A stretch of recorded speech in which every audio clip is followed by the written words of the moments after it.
Y ya tenemos en contacto, Ania, a nuestra próxima entrevistada. Así es, efectivamente estamos en comunicación con la doctora Teresa Ivankov, ¿no? Porque hay muchos temas para abordar, por supuesto, con la doctora Ivankov y tiene que ver justamente con los tratamientos que se vienen dando justamente en este sentido de diversos temas, como es el tema de, por ejemplo, la discapacidad, ¿no? Y qué importante las capacitaciones en este sentido, pero vamos a saludar a la doctora. ¿Cómo le va, doctora? Muy buenos días. Julieta Nieto, Ania Martínez los saludan. Buen día chicas. Gracias por la invitación y por el espacio. Bueno, Buen día. doctora, hay muchos temas para abordar en este caso, pero sobre todo está formando parte, ¿no?, de una secretaría que articula el proceso familiar, ¿no?, dentro de la Corte Suprema de Justicia, y esto abarca diversos temas, ¿no?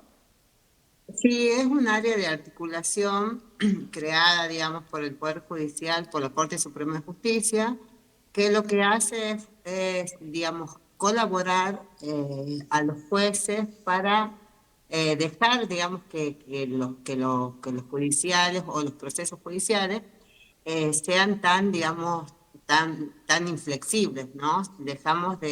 Rompemos el cristal de lo que es un oficio, lo que es un decreto, y lo hacemos coloquial al derecho, es decir, lo llevamos a un lenguaje llano, no solamente a la persona a quien se debe asistir o que ya está, digamos, dentro de un espacio de justicia, sino a los funcionarios que tienen que dar cumplimiento con mandas judiciales que por ahí están mal, se las envían mal o tienen una demora por alguna cuestión, digamos, burocrático-administrativa. Entonces, la idea es poder trabajar caso por caso Sí. y establecer un nexo, digamos, muy personal y humanizado con respecto a los trabajos, digamos, más que nada en el juego de familia, donde es mi competencia. Bien, ¿Con qué trabajamos? Con los grupos vulnerables, ¿no? sí. Cuando hablamos de vulneración de derechos, hablamos que siempre hay distintas capas de vulneración. La primera es la pobreza, la segunda es la niñez, la tercera el género, la cuarta puede ser también la persona mayor. Pero digamos, estas capas de vulneración de derechos o de invisibilización dentro de los espacios de derechos de los colectivos vulnerables permiten a esta área trabajar desde la interseccionalidad. ¿Qué es eso? La interseccionalidad son las múltiples discriminaciones que sufre una persona, Sí. no solamente en su vida común, sino también en un proceso judicial cuando no se ve más que una partecita de su historia. Entonces, la idea de esta oficina es trabajar toda la historia con todos los que estamos obligados como Estado. Yo como responsable de esta área estoy obligada a brindar respuestas y o garantías y a medida que lleguen los casos, y también, digamos, establecer puentes entre los que están obligados a realizar las cosas, que es el Estado en líneas generales, ejecutivo o legislativo, o el que fuera, municipal o comunal, y a Sí. su vez, digamos, hacer una devolución al juzgado de esta, digamos, actividad que tiene que ver más que nada con la oficiosidad y que es la de reparar derechos humanos, restaurar derechos humanos o, bueno, dar una solución efectiva a un planteo que desde la judicialización no se lo pudo resolver, razón por Bien. la cual se lo hace operativo a través de una persona, que es En darle la ese caso, humanización. doctora, qué importante que es cuando se realiza algún operativo o alguna situación, ¿no?, de intervención de la justicia, la capacitación y el trato, ¿no? ¿Cómo son los protocolos en estos casos cuando les toca interceder a la justicia?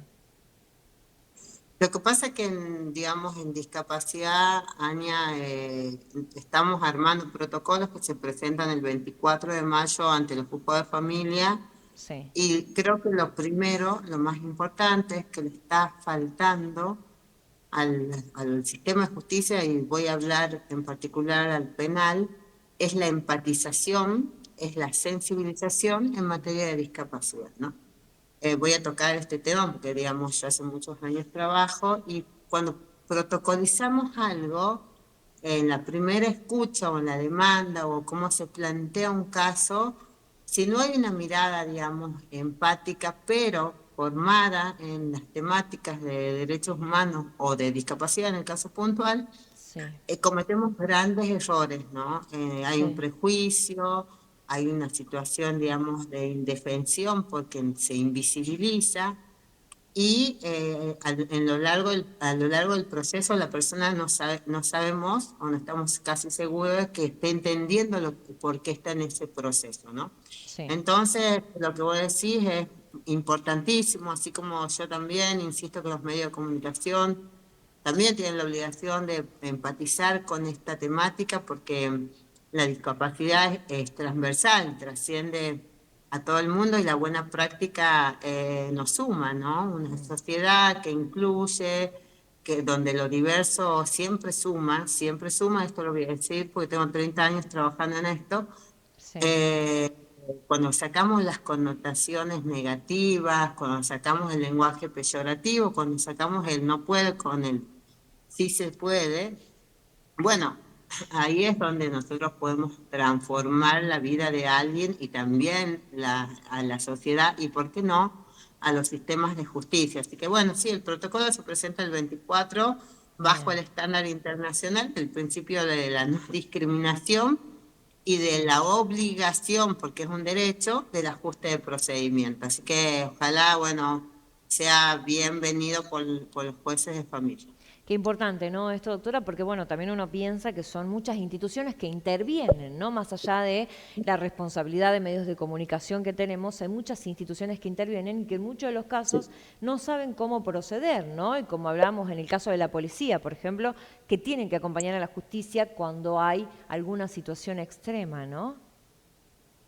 Sí, máximo por ejemplo, si la víctima, yo tengo un cuestionario que es el que presentamos también para jueces penales, Sí. pero hay un cuestionario que es muy sencillo y no está de más difundirlo, así si alguien está escuchando el Ministerio de Seguridad, me imagino que seguramente va a poder acompañar estos talleres.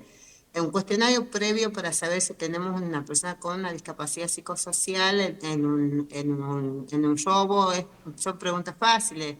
Si fue a la escuela, si repitió grados, si tuvo algún sistema de apoyo, si sabe su número de documento, la fecha de nacimiento, digamos, preguntas sencillas que nos permiten a nosotros saber qué grado, digamos, de discapacidad psicosocial, que no es diagnóstico, digamos, son preguntas orientativas y guías de recomendación, pero que nos permiten saber qué grado de discapacidad psicosocial puede tener una persona Mm. al momento de realizar un acto ilícito, ¿no? Por ahí se cuida más a la víctima que al agresor en los sistemas penales y son demasiado punitivistas, pero con esta pregunta previa, que es en el espacio de policía, tal cual lo decías vos, nosotros podemos, digamos, hacer cosas maravillosas.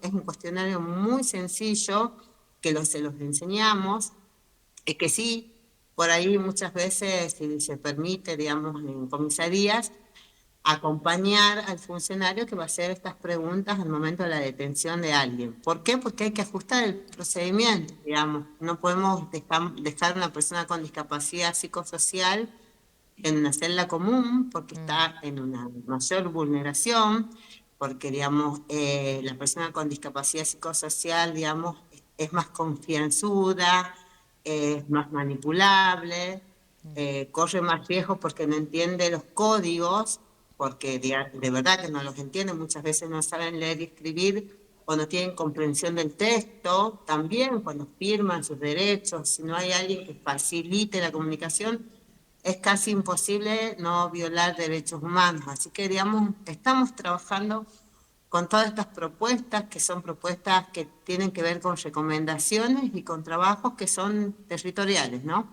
Bien. Que es el caso acá.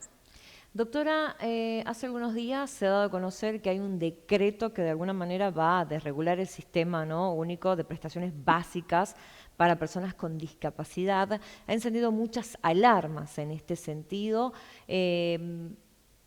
esto nos asemeja mucho a lo que fue el 2015, ¿no? En esta desregulación y de financiamiento, ¿no? En materia de discapacidad. No, creo que es peor.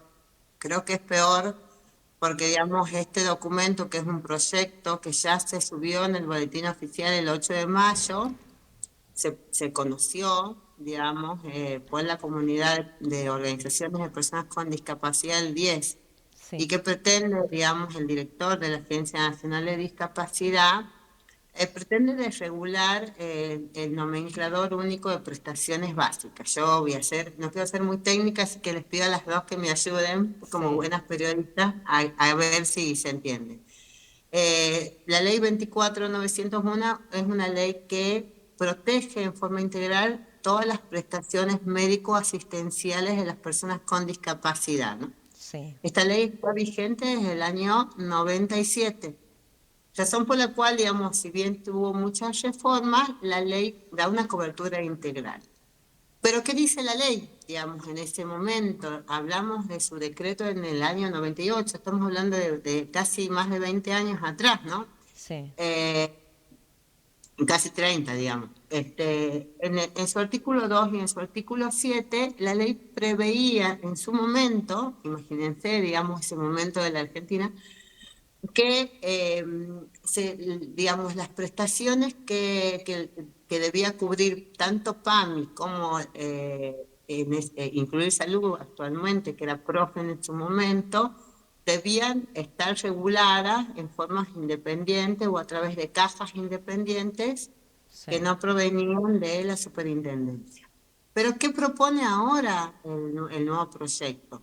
No solamente que se genere un directorio nuevo y en este directorio, que este directorio, digamos, desregule el nomenclador único y saque, así como decía el artículo 7 de la vieja ley, que nunca se lo puso en práctica, que deje por afuera a las pensiones no contributivas y también a las obras sociales, y a PAMI, y a las obras sociales y medicinas prepagas. Es decir, que la regulación de prestadores la harán cada uno en particular, cada obra social en particular, y los nomencladores, digamos, serán acordes a lo que si bien publicó la página el 8 de mayo en el boletín oficial, dependerá, digamos, de los cupos o las cápitas que tengan las obras sociales, especialmente porque, digamos, se va a reducir la prestación y la calidad. Y esto, al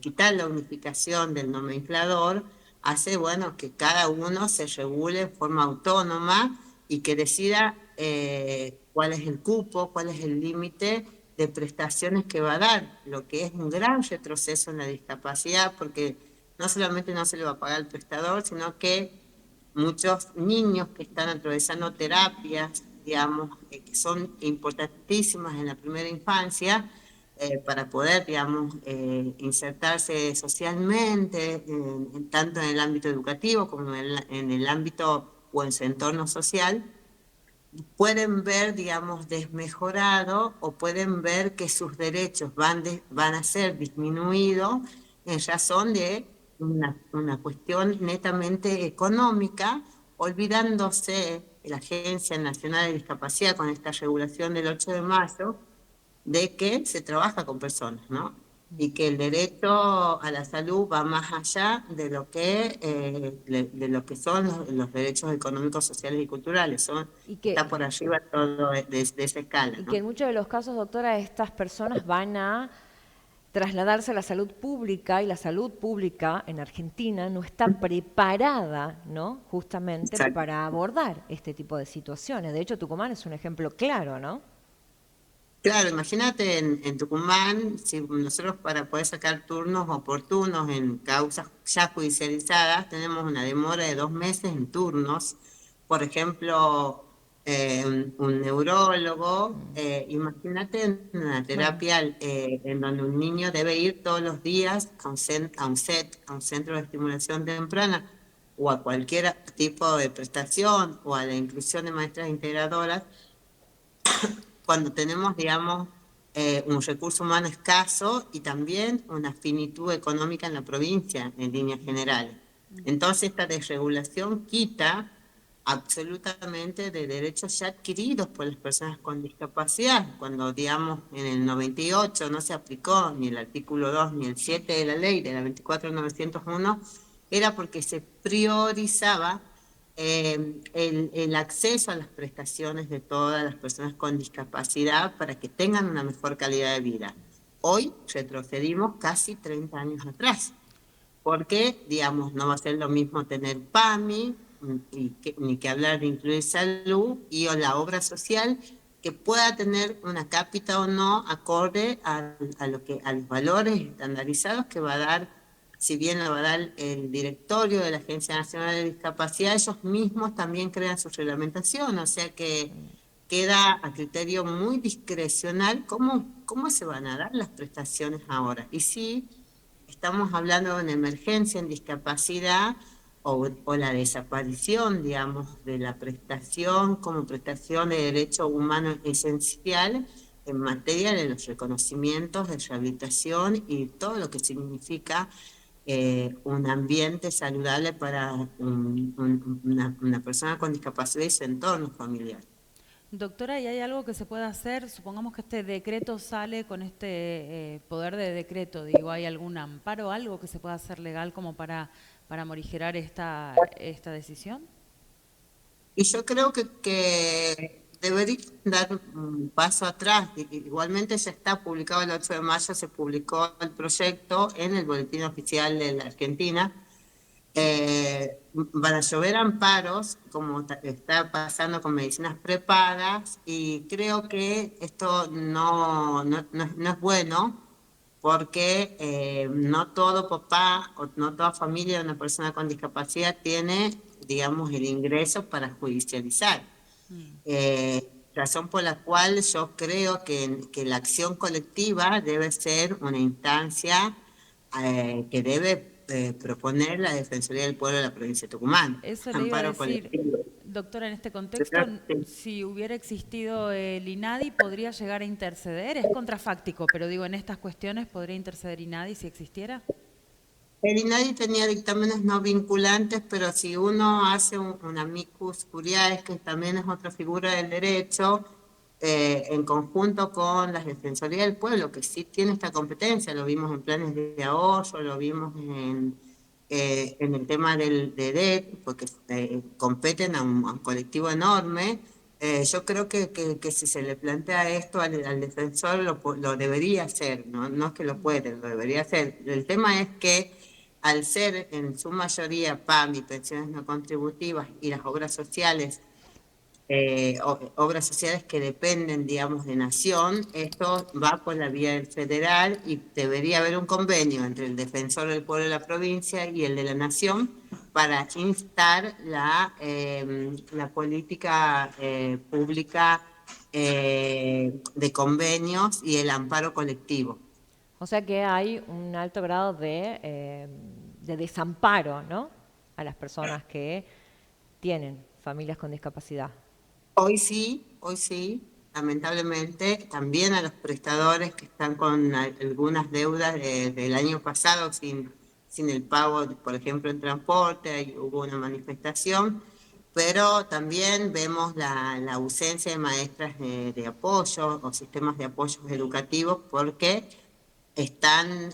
no se están pagando los nomencladores o están con mucha demora por parte de las obras sociales, y esto, digamos, tiene un impacto muy negativo en el acceso al derecho, tanto a la educación como al derecho a prestaciones básicas como la rehabilitación, los fonos, los terapeutas ocupacionales, una serie, digamos, de prestadores que hoy se ven truncados por una norma que se aleja al modelo social de la discapacidad, que es obviamente la inclusión sin barreras. Esta es una barrera que está poniendo el mismo Estado en contraposición con la obligación que asumió el Estado argentino en la inclusión de la Convención de los Derechos de las Personas con Discapacidad, donde las personas con discapacidad tienen que acceder libremente y sin ningún tipo de discriminación, que es lo que se está haciendo con esta resolución, a todas las prestaciones médicos asistenciales necesarias. Bien. Muchísimas gracias, doctora, que tenga